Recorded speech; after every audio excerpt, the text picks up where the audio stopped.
ஆபாசம், கெட்ட வார்த்தை, டபுள் மீனிங்ன்ட்டு நம்ம யூசுவலான பிரதீப் ரங்கநாதன் எலிமெண்ட்ஸ் எடுத்து போட்டு, நம்ம ஜென்ஸிய எந்த அளவுக்கு கெடுக்க முடியுமோ, அப்படி ஒரு படத்த வந்து எடுத்து வச்சிருக்காங்க. ஸோ அந்த படம் தான் எல்லைக்கே. ஸோ அந்த பட கதைய பத்தி பார்த்தோம்னா, ரொம்ப சிம்பிளான ஒரு கத தான். ஸோ ஒரு லவ் பண்றாங்க. ஆனா கொஞ்சம் ஃபியூச்சரிஸ்டிக் ஏஐ வந்து யூஸ் பண்ணி கொஞ்சம் லவ் பண்றாங்க. ஒரு ஏஐ ஆப் மூலியமா. ஸோ இந்த ஏஐ ஆப் வந்து நம்ம ஹீரோவும், ஹீரோயினையும் கடைசியில சேர்த்து வச்சுச்சா இல்லையா? அப்படிங்கிறது தான் இந்த பட கத.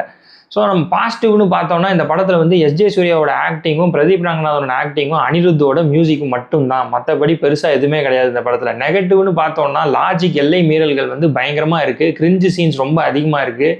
நிறைய லூப் ஹோல்ஸ் இருக்குது. நிறைய எமோஷனல் சீன்ஸ் அது இதுன்னு வச்சுருக்காங்க. எதுவுமே ஒட்டவே மாட்டேங்குது இந்த படத்தில்.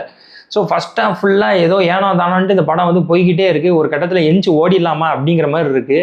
ஸோ செகண்ட் ஹாஃப்ல இருந்து கொஞ்சம் படம் வந்து கொஞ்சம் பிக்கப் ஆகுது. ஆனால் ஓரளவுக்கு தான் அதுவும் செட்டில் ஆகுது. ரொம்ப வந்து அந்த எதிர்பார்த்த அளவுக்குலாம் ஃபென்டாஸ்டிக்காலாம் கிடையவே கிடையாது. கிளைமேக்ஸ் வந்து பயங்கர காமெடியாக இருக்குது. இந்த ரோபோட்லாம் யூஸ் பண்ணி ஏதோ ஜெட்டிக்ஸில் வர மாதிரி கடைசியில் இந்த குழந்தைங்க பார்க்குற மாதிரி ஒரு கிளைமேக்ஸ் வந்து எடுத்து வச்சிட்டாங்க. சரி ஓவராலாக பார்த்தோம்னா ஒரு கிரிஞ்சு மேரத்தானாக எடுத்து வச்சுருக்காங்க.